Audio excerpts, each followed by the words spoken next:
4, 3, 2, 1, and welcome to Photo4me, episode 7. Lucky 7. So, we've got a guest show tonight. We've got Jenny Hibbert. She's a wildlife photographer, and she's going to be talking about her experiences on her trip to Mongolia. And I'd like to introduce some of the team. We've got Mark, who looks after member success. Hi, guys. Mike, who runs day-to-day operations. Hi, everybody. We've got Dan, who does content and social, and he's on his phone today. So if you forgive him for his technicals, because he's... I'm talking a little bit less today. And myself, John, I'm the marketing and tech guy. So before we start, I'm going to hand over to Mark and member success. Member success, yeah. So we've got 22 people who've sold for the first time this week. So it's a long list. Bear with me. And again, you know, if I pronounce your name wrong, I do apologise in advance. But we have, deep breath, John Hill, Hannon Images, Peter Lure, Richard Ashby, Mark Jones, Sandra Broniman, Abstract Fractal Fantasy, Michael W. Salter, Simon Hackett, Tanya Solman, Andy Smyer, Nick Lukey, Tim Hill, Ashley Redding, Peter Smith, Mandy Llewellyn, Clifford Spittle, Paul Black, Clive Carlverst, Jennifer Nelson, Hannah Temple, and he's addicted to photography, Robert Palmer. Whoa. Hey, well done, everybody. And well done to Mark to get through that list. And actually, John Hill, I noticed, sold twice this week. So not only is he a first-time seller, he sold twice in this week. Yeah, that's epic. Yeah, that's good. Congratulations to John. So top 5 sellers this week. No surprises at the top with Mr. Biggerdike with 28, Dynamo at number 2, as always, with 12, Andrew Ray at 8, Jerry Greer with 8, and Paul Andrews with 6. And Editor's Choice this week, we had Stephen Munn, Nick Lukey, Dan Ward, Chris Smith, and Angarad Morgan.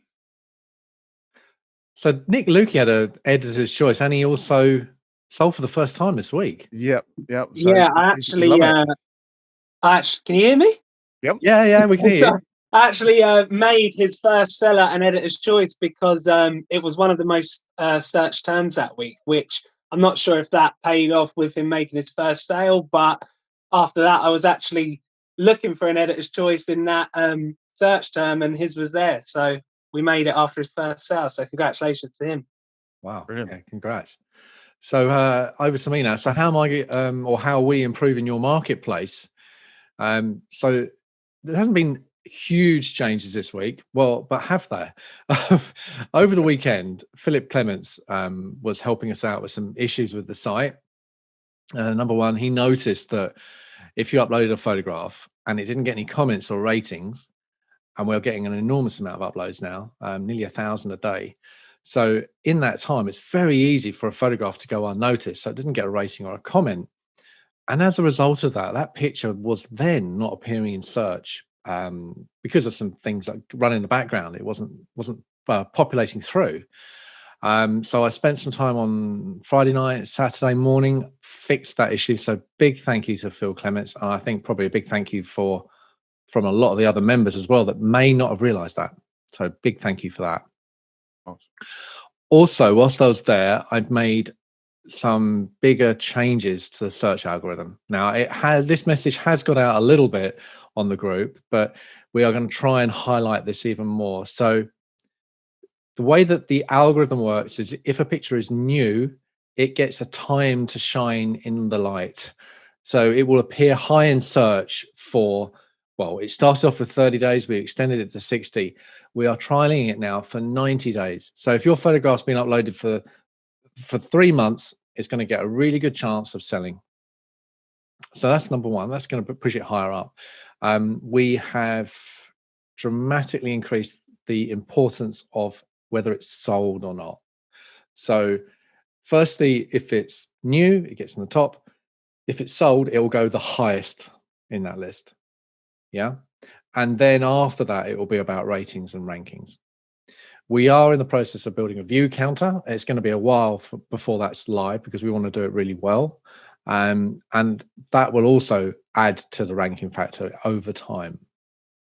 John, I also wanted to sort of jump in there. So it's better for members not to just upload their entire portfolio in a 7 or 8 day stretch, because the pictures just get, they'll just blow up essentially the search on their side, and they're almost hurting themselves in the long run, because they'll have a lot of pictures up for those 90 days. But if you drip feed the system those pictures, their pictures are going to be more, they're going to be advertised for a lot longer than if you do a mass upload. The perfect scenario is that you have about 1,000 pictures on the site, but you upload 10 a day regularly. Exactly. Yeah. And there are some members that it's just part of their morning routine. So they might go log in, they upload 2 or 3 pictures, and then they go about their normal day, or they do it at the end of the day. But if you upload 10 photographs every day, after a month, 30 photographs, aren't you? And you are going to have a very strong likelihood of selling a lot of pictures in that month. But you've now got 3 months of that algorithm. Now, if it works out that people are just uploading a lot of pictures very quickly and then the sales tail off, we will judge that and maybe we'll tweak it again in the future. But the way that the growth is going at the moment, it obviously sees like Google loves it, the search engines love it, and it's going really well at the moment. I mean, just so busy. Now, whilst I was looking at that, this is all related to the way that the photographs are uploaded. So we've had a few people mention that they've had problems with uploading. Stephen Love mentioned the fact that he was able to upload pictures and all of a sudden it stopped working. Now, unfortunately, the fix I put in place for Phil broke the ability for you to upload larger files. So what happened is at 30 meg, they were refused. So I've sat with the team. We've done some calculations, and this is really significant. You can now upload pictures up to 100 megabyte. Oh. Yeah, 100 megabyte. So that's enormous. I don't think anybody's going to really require that, but it is there. So if you do have a massive file, we will be able to take it, no problem. And of course, you can download it as a backup if you need it for in the future. As long as it's live. As long as it's approved, yeah, and it's up for sale on the site. Yeah, that's the other thing. Now, the big technical advancement we are working on still is collections. Tom, Mark, and myself, we had a little look at it this morning, and Tom showed an example of it working. We may pop it up here, or may not. We might hold back, but we are going to try and release it to a couple of members on beta test tomorrow or early next week, and get some feedback from people before we release it to the whole membership, because we want to make sure that when this gets released, we've ironed out any kind of tiny bugs there might be. So we're really looking for some feedback on that. So that's what the technology side. In terms of marketing, there's a couple of things, and they are both 4. Okay, 4 days left to stand a chance of winning £500 in our prize draw. 4 days left. All you got to do is upload 20 pictures in the month of November that are approved for sale, and you stand a chance of winning £500. And the event will be going out live. The draw event will be going out live on the 6th. Number 4. 4 days left of our Black Sale 15% event. So it's just driven so much traffic, record day after record day this week. So there are only 4 days left of Black Friday sale event, and you will hear more about that later on when Dan's talking about his social, what he's doing on that. So there we go. Now over to Mike and products. And what is selling, Mike? Well, what is selling is a lot. And yeah, I have aged about 2 years in about 2 days. It's just gone absolutely crazy. I mean, we're setting records probably almost daily for number of sales, or gross turnover, or number of members online. It's just uploads. It's pretty mad right now. So what we're going to start with is our top searches this week. So it was the Jersey Channel Islands, and there's been actually a few orders going to the Channel Islands. Scottish landscapes, Anglesey, Forth Bridges, and Donegal. Those are our top 5 searches. And as you see, like, they're all around the coast. It's where holidays are. It's where beautiful landscapes are. Just make sure you get your keywords right, because if people can't find it, they won't buy it. So just always put yourself in that mindset. If I were the customer, what would I look to find this picture? What has been selling is the emotive. As I say, it's around those search terms. it's just where they've holidayed, as I say, where, you know, the Jurassic Coast is massive, the whereabouts in the Jurassic Coast. If it's an airplane, what airplane is it? If it's a tractor, what model or make of the tractor is it? And I guess if you want to advertise your portfolio a little bit easier, or if you have somebody that's looking for a picture, the picture ID is super important to us, because with over 500,000 pictures on there, it's hard to find a picture if they just describe it. But we actually built this a few years ago, where if you actually type in the hash, or as in hashtag, and then your picture ID in the search, that one specific image will arrive for the customer or for yourself to look at. So as long as you have that picture ID and advertise that picture ID, the customer can give it to us, or they can search it themselves. Yeah.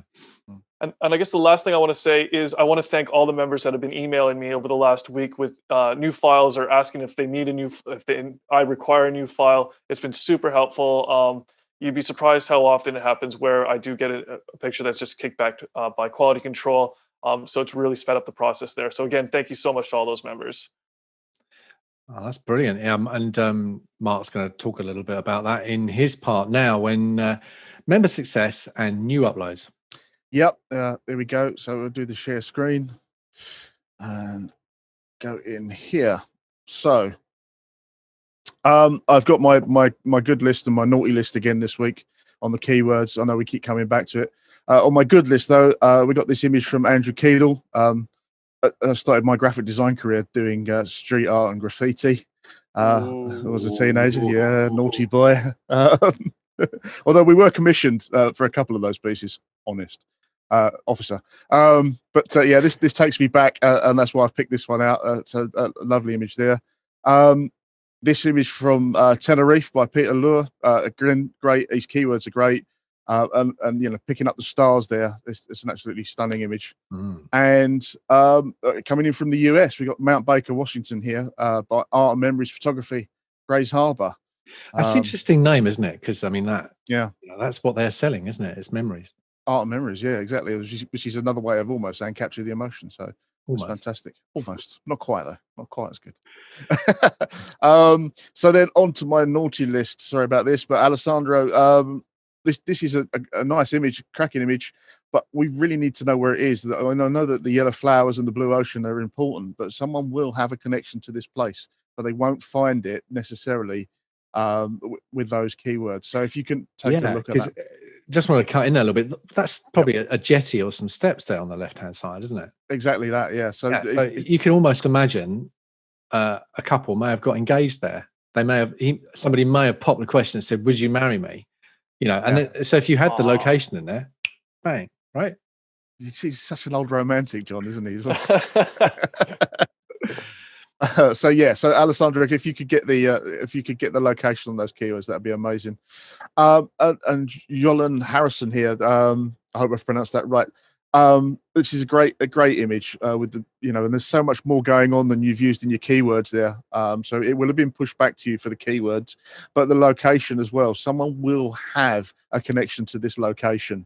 And you know, I'd love to know where it is personally. So, you know, please make sure that you're checking those when you're doing the keywords, because is that a shooting star? I think it is. It's either that or it's a dust scratch or something, which I'll come on to in a moment. Good segue. Good segue, yeah. But before we do that, I just want to pick out this image by Adriana. Again, it's a really nice sunset image, but its location is missing from the keywords. And again, someone will have a connection to this place. That's it. It could be anywhere in the world at this point in time. People want a specific area. Yeah, exactly that. Yeah. So if you want to make a sale, make sure that's in there in the keywords. And so on to my top tips this week. And as I mentioned, dust scratches. Mike, you get quite a lot of images, as you mentioned earlier, that are pushed back. And you know, we do have to ask people to take another look. So what I've done is I want to talk about dusting and polishing your images, making sure that they're ready. So what I did was I went out and shot this early one morning here where I live on the Thames, and you can see a lovely sunrise, and it's quite a cool location with this pier that we have here. However, there are some bits and pieces in this photograph that would probably mean it got kicked back. And any decent photographer will probably tell you straight away some of those. We've got the flying saucer in the top left corner. And no, it wasn't Mars Attacks. It was just that there was a a lamppost in there. And if I go to my next screen, you'll see that I've highlighted some of the bits and pieces. Now, we got birds flying over, but at that sort of scale, they look like they could be just dust scratches and dust spots. Yeah. Or ink spits from the printers, which does happen. Exactly that. So, and there's a couple of sort of extraneous bits and pieces, some driftwood floating, which, just in this case, just muddies the picture. And this being sort of, London, the sun highlights the lovely chewing gum spots on the concrete floor there, which, it doesn't really sort of sell it. So just some slight tweaks to take those bits and pieces out, those dusts and scratches, those bits and pieces. And we've all got the tools in Photoshop or Lightroom or wherever. So, these aren't difficult things to do, to correct. And, if I flick between this image and the last image, you can see, just the difference between the two there. Look. So it's very subtle, but that's it. One picture is more like a snap and shoot. The other one looks like a professionally done picture. Exactly that. And it's all it can take is just looking at the detail sometimes will help you. Just to fix those images, and I mean, they don't get kicked back, and B, will probably make it through approvals a lot quicker as well. So yeah, there you go. There's my top tips for today. No, they are tips indeed, Mark. Solid. Thank you very much. Yeah, I really like that airbrushing one. I used to spend a lot of time doing airbrushing and mixing pictures together. I think it's a beautiful part of the art form. Actually, it's not just taking the initial picture, but it's also post edit. Yeah. But, right. Okay. Now hand over now to our guest. Yeah. We got knocking. I do apologise for my mic quality if it is a bit bad, but our member guest this week is Jenny Hibbert. Of course, like all our guests, she's been photographing for as long as she can remember, but she started taking things a bit more seriously in 2005 when she joined a photography club. Jenny presents her photos online as well as judges photos online, I believe. I'm going to ask a little bit more about that. But she also gives wildlife presentations. She actually went on a migratory Mongolia expedition where she walked 19 miles a day. We're definitely going to be asking about that one. I'm sure she's got some interesting stories. So let's go ahead and give Jenny a warm welcome. Great. What's this?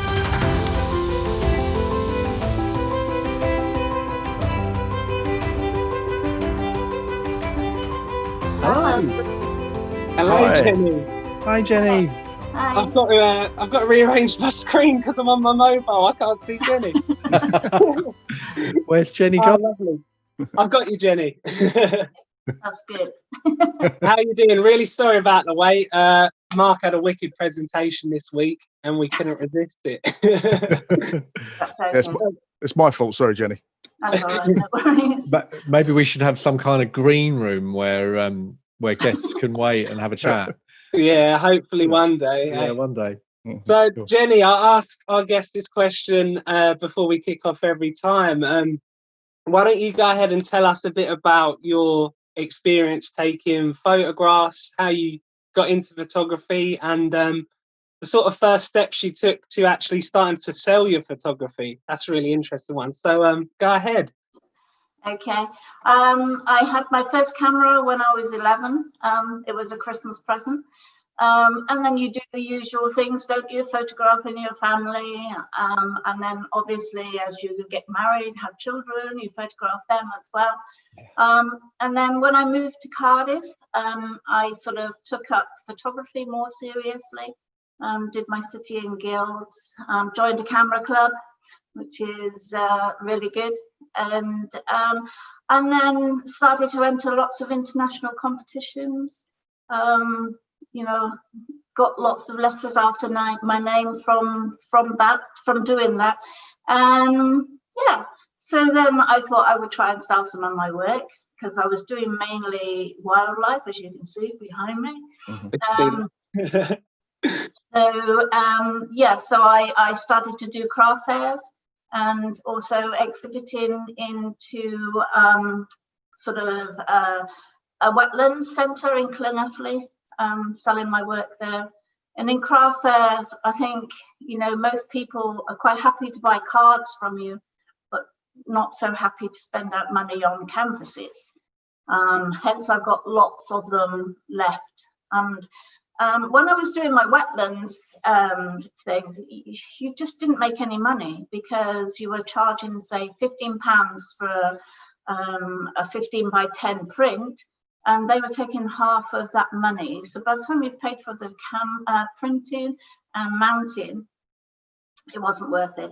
So then I decided I would try and sell on sort of online. I do belong to Fine Art America, and sold a lot there. But it's always the same photo. It's really weird. It's of a cougar sitting up in a tree in heavy snow. Right. So then I've sold lots of that on that. But then again, you don't get a great deal back. But that, you know, if you didn't have that, you wouldn't make any money anyway. So then I saw your advert, so I came and joined yours a few years, about a year or so ago. I can't remember exactly when. And yes, so I've sold 5 with you, which is great. Yeah, so it's all going quite well. Yeah, I was going to say, I was talk about actually going out and selling it physically, because back in 2001, so it was before I created Photo4me. I came up with the concept in 2002. It's quite a long time ago now. But I used to take my art and my photographs down to Portobello Market in London. Mm-hmm. You know, Friday night would be mounting all the frames and doing it all by hand.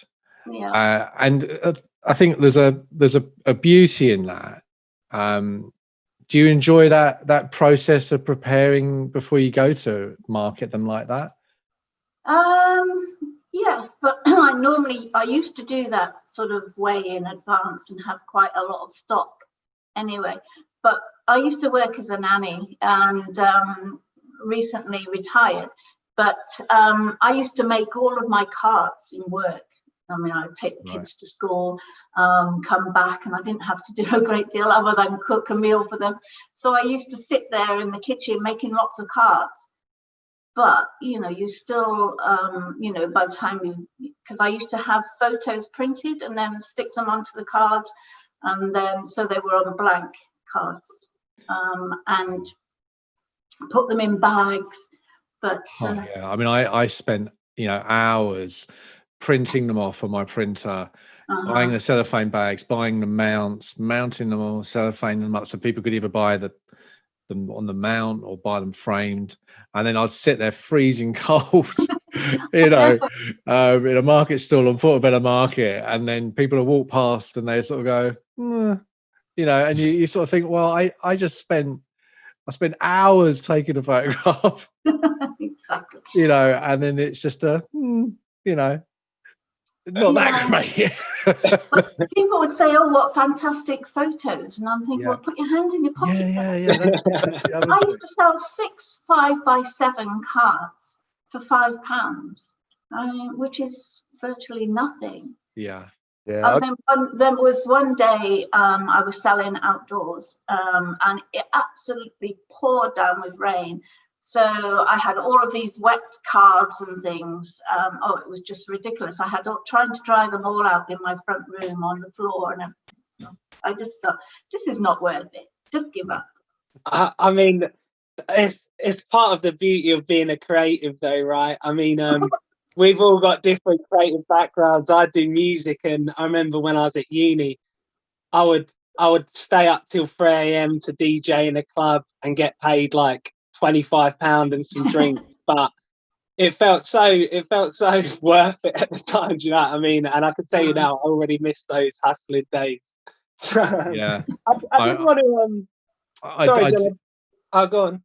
Yeah, I was gonna say, I remember, because it was in the Portobello Market, I could not afford this particular stand. And the only reason why I could afford the stand, it was because it was somebody I worked with, and he bought and sold silverware, antique silverware. So he made a lot of money doing that. So I was fortunate when he didn't want to work on a Saturday, he said, "Oh, you can have it, just pay me 50 quid for the day." So I had this prime place. But of course, this was Mark, you'll love this kind of thing, because I was selling a product to the right people, but in completely the wrong location. Yeah, exactly. Because people are going there to buy antique silverware. They're not going there to buy art. And then all of a sudden they walk around and they see me going, "Hi, you want a picture of London?" It doesn't really work. Yeah. No, that's it. Jenny, I wanted to pull it back. You mentioned entering your photography into competitions and getting some letters after your name. From a music background, that's like a completely alien process to me. I've never submit music to a competition. So, like, can you tell me a bit about that? How that works? Right. There are two different ways that I've got letters after my name. One is belonging to PAGB, which is connected to the camera clubs in the UK. So you sort of enter there. Well, I sort of did my CPAGB, which is credit, and then you go up to distinction, and then you go up to masters. So you are judged by 6 judges each time, but you have to have really good high standards. So I'm up to masters, which is as high as you can go. So that's cool. And then obviously you have FIAP, which is, Federation of International Art Photography, and that's in Italy, I think, and France. So you end up entering lots of international competitions, and you have to have, each stage you go, you have to have so many accepted in so many different countries and so many awards. So it gets really difficult, but I've just had my EFIAP Gold. So there you have to have 500 acceptances from, I think it was from, I can't remember how many countries now. And then you have to have so many awards as well from different countries. So it's hard, but it's great when you get, some international acceptances. It's quite a good feeling. Yeah, it's recognition for your hard work, isn't it? Yeah.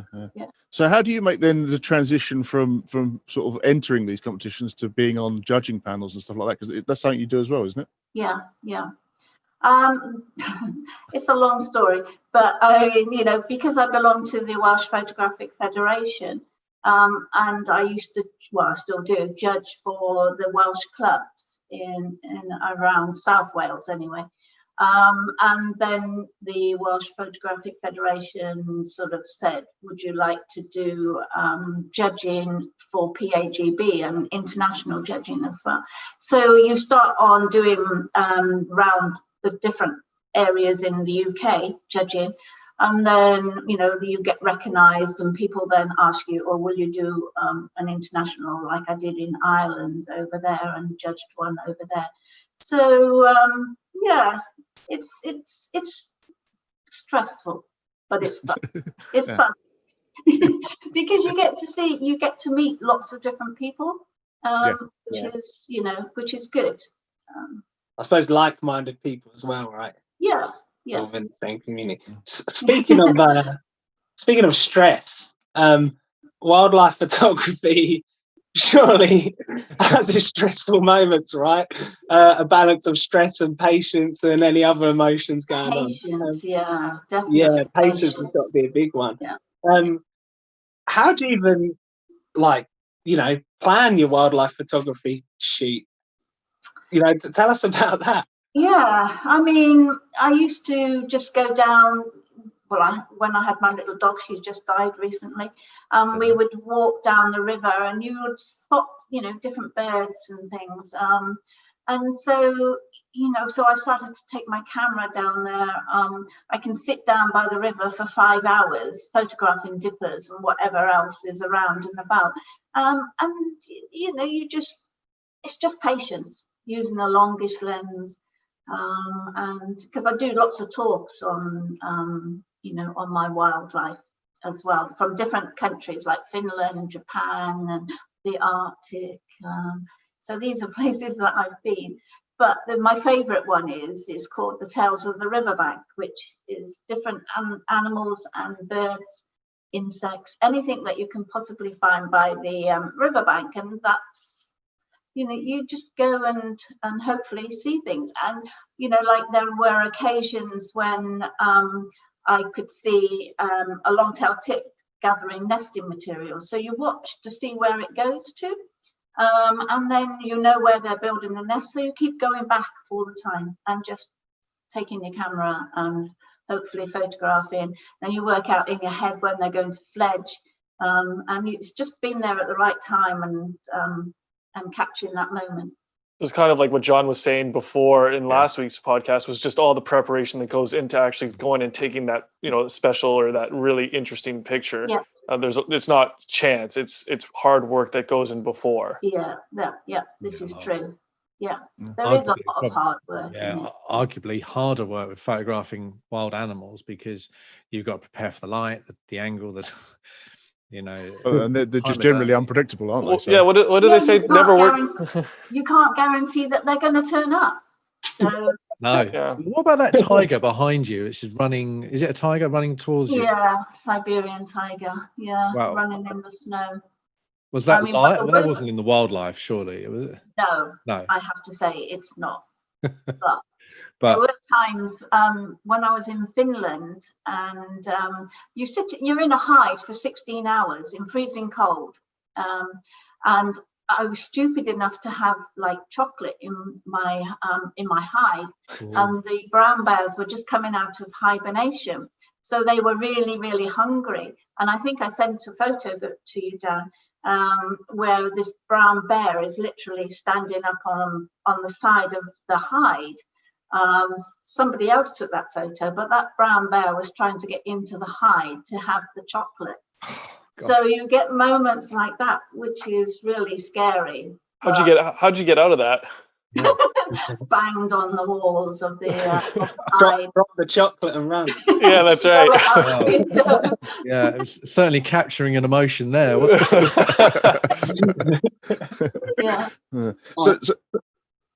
So talking of your so just talking of your travels, because obviously you've done quite a lot of travels. Your time in Mongolia, I think Dan was going to come on to, but that sounds like an interesting trek. Question. I told the guys about it. You said you walked 19 miles a day on this expedition. I'm glad you had a camera on you for starters. Well, that was one way, one reason to go there. I was the only one from UK that was selected to go there on this trip, because you had to be able to withstand cold, because the temperatures dropped to -26, and at night -35, and you're in a ger, sleeping on the floor. Basically, there is a mattress, but the mattress is just on the ground. But it was I was walking 19 miles for 5 days through the mountains, over the mountains, in the snow. It was an amazing trip, but not one I would want to repeat. And what was the purpose of the trip? What was it for? It was just an expedition to follow the Kazakhs, because they're nomadic Kazakhs, and so they sort of move 6 times a year. So they pack up all of their belongings, move them, but that's basically for their livestock, to keep their livestock alive. So I was with them when they moved from their winter home to their spring home. And they just put everything into this truck, and the truck goes ahead, whereas I was walking along with the livestock. So there was about 1,000 animals being moved, wow. Which was fine because they weren't walking fast. So it was quite a leisurely walk, but very, very cold.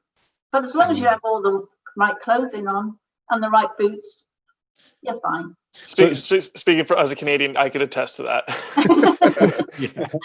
So, but there must have been a great opportunity for capturing quite a lot of images on that trip. Yeah, definitely. Yes. You're photographing as you're walking along with them. So I've got some really good portrait shots of the Kazakhs and of, the mountains as we're walking through with all of the animals.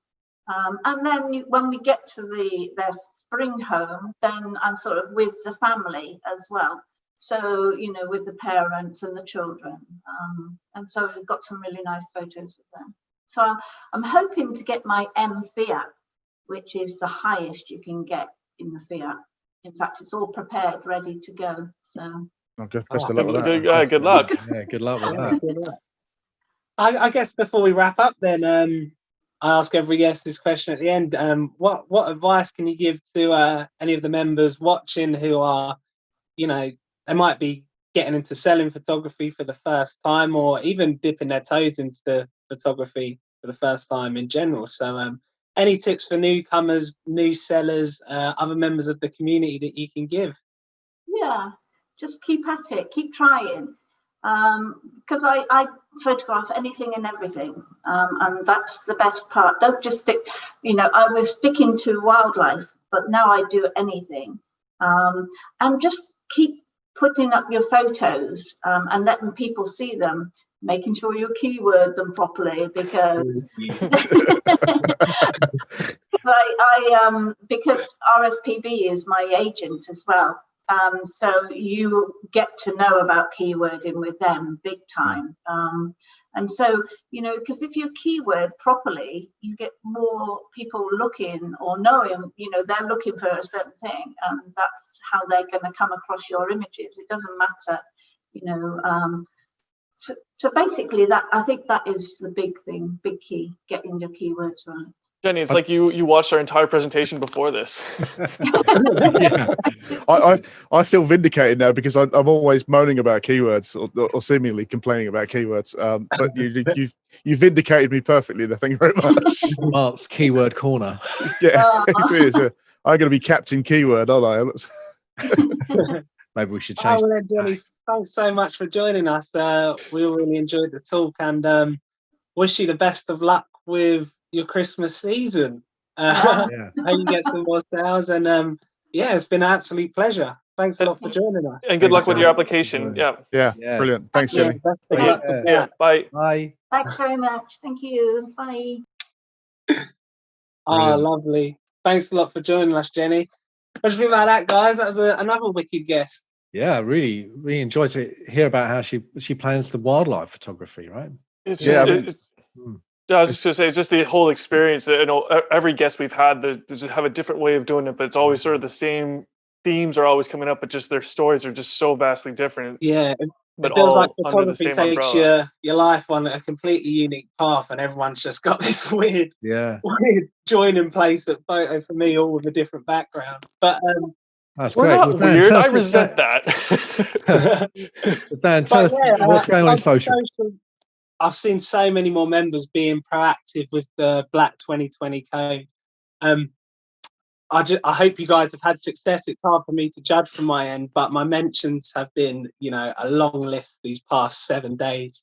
And that's what it's all about. Just carry on putting yourself out there. I had a really great engagement last night. As most of you members know, whenever you make a sale, a tweet actually goes out with your image. It was Mick Vogel. Apologies if I get your name wrong. He sold an image, but the customer actually saw the tweet and reached out to you and said, "That was me, beautiful shot, Mick. That was Mike Hinchy." It sort of got my head running. It made me realise that the customer is such an important piece to the puzzle, but they're missing from our social media equation. So the member engagement is great, but we know the customer is a little bit in the dark. So I'm going to work with John and figure out a way that we can encourage a customer to stick with us after they've bought your photo. And the end goal would be for them to take a photo of that photo that they bought hanging in their home. Incredible for the artist. We had been meaning to. Yeah, we had been meaning to do that for some time, but I think that's maybe something we can start to do, is to see if we can see them out in the wild. Yeah, exactly. Yeah. About wildlife. Yeah, exactly that. Yeah, we tried something similar years ago, but it never really took off. We've definitely got scope to do it now. Yeah. Mike, you were telling. I overheard a conversation between you and Dan, something about Instagram starting to pick up. What was was there somebody said they liked the picture and they wanted it or something? Yeah, somebody saw the picture they didn't see their picture. They saw that we were they just stumbled upon us on Instagram, and they were looking for a picture of Robin Hood's Bay because they have a house there. And they said they wanted to get a picture of the house. So they were looking on the website for it. That's the first sort of scent. I'm going back to the wildlife again. You see what I did there? That's the first scent. I was going to have somebody stop him. the first scent of Instagram taking off. Great. Yeah.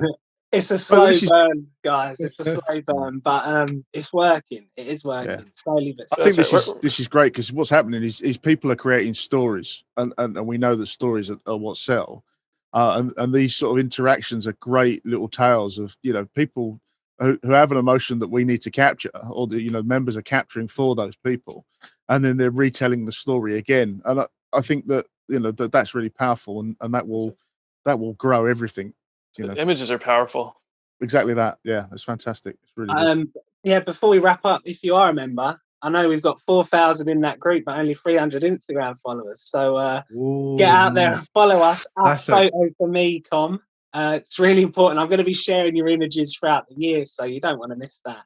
Why don't we put, actually, whilst we're just on that subject, why don't we put a bit of a request for people to follow us on Instagram in the community at the end of this? Yeah, and we could say maybe if you're not too sure about Instagram, maybe we could get something sorted out. We could say this is a how-to to get sorted out on it. That would be good, actually, Dan. Yeah, it's been an amazing podcast. Thanks very much for Jenny for coming on, and we will see you next week. Be safe, everybody. Take care. Bye. See you next week.